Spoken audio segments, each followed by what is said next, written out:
Death and What Comes Next by Terry Pratchett.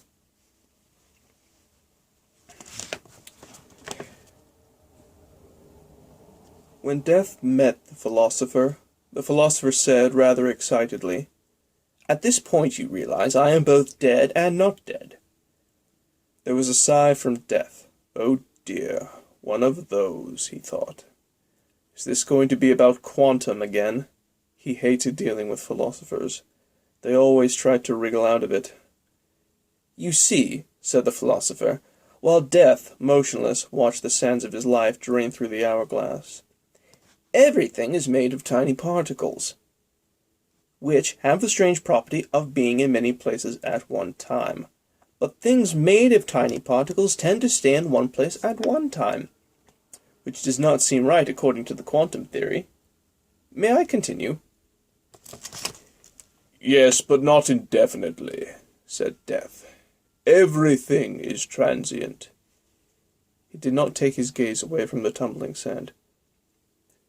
"Well then, if we agree that there are an infinite number of universes, then the problem is solved. If there are an unlimited number of universes, this bed can be in a million of them all at the same time." "Does it move?" "What?" Death nodded at the bed. "Can you feel it moving?" he said. "No, because there are a million versions of me too. And, here is the good bit, in some of them I may not be about to pass away. Anything is possible." Death tapped the handle of his scythe as he considered this.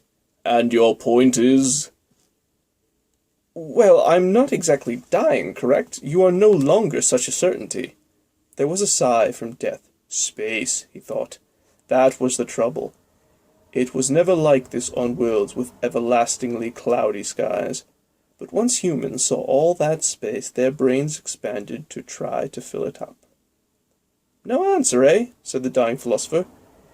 "Feel a bit old-fashioned, do we?" "This is a conundrum, certainly," said Death. Once they prayed, he thought. Mind you, he never had been sure the prayer worked either. He thought for a while. "And I shall answer it in this manner," he added. "You love your wife?" "What?" "The lady who has been looking after you. You love her?" "Yes, of course." "Can you think of any circumstances where, without your personal history changing in any way, you would, at this moment, pick up a knife and stab her?" said Death. "For example." "Certainly not." "But your theory says that you must. It is easily possible, within the physical laws of the universe, and therefore must happen, and happen many times. Every moment is a billion moments, and in those moments all things that are possible are inevitable. All time, sooner or later, boils down to a moment." "But of course we can make choices between—" "Are there choices? Everything that can happen must happen. Your theory says that every universe that formed to accommodate your no, there must be one to accommodate your yes. But you said you would never commit murder. The fabric of the cosmos trembles before your terrible certainty. Your morality becomes a force as strong as gravity." And though Death, space certainly had a lot to answer for. "Was that sarcasm?"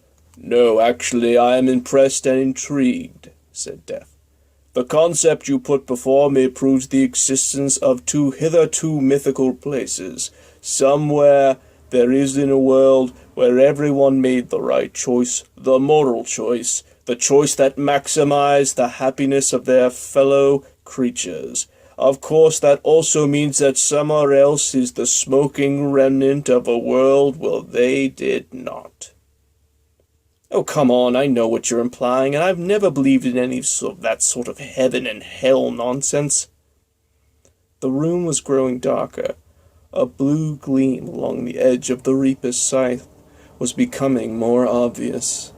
"Astonishing," said Death. "Really astonishing. Let me put forward another suggestion.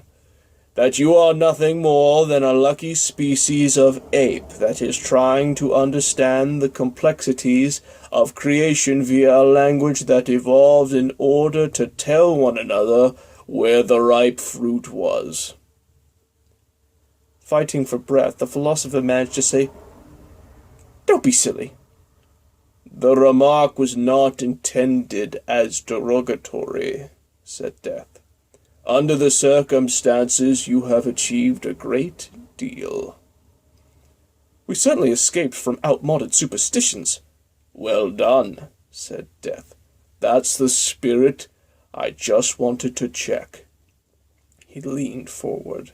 "And you are aware of the theory that the state of some tiny particles is indeterminate until the moment that they are observed?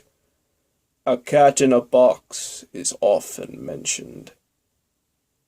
"Oh, yes," said the philosopher.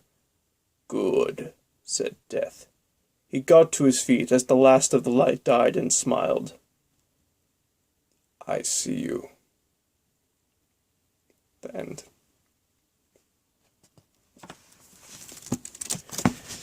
Speak his name.